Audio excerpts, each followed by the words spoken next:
All right, boys and girls, welcome to day 14 of your January daily math.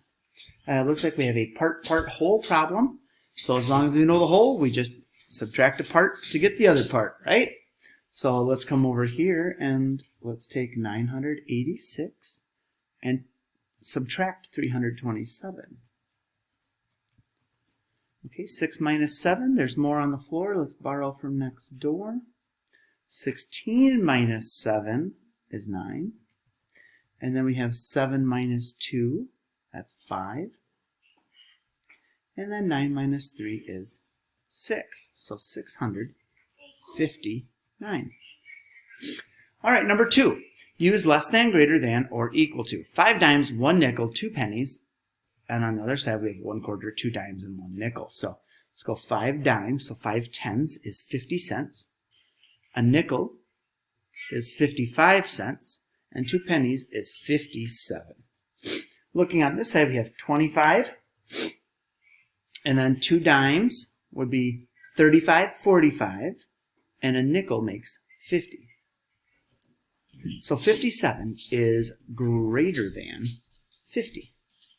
Number 3, Mrs. Lopez has 57 paintbrushes in the art room. If she puts an equal number of brushes into 6 containers, how many brushes will be in each? Write an equation.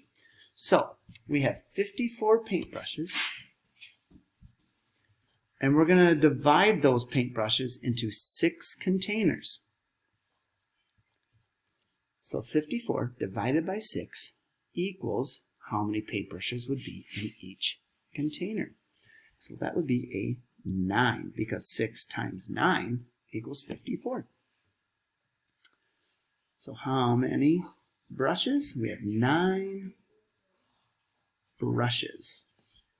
All right, count by 4s. A little trickier than counting by 5s, but we have count by 4s this time. So we have 4, 8, 12, 16, 20, 24, 28, 32, 36, and 40. So we can kind of think of that as 4 times 1, 4 times 2, 4 times 3, 4 times 4, and so on.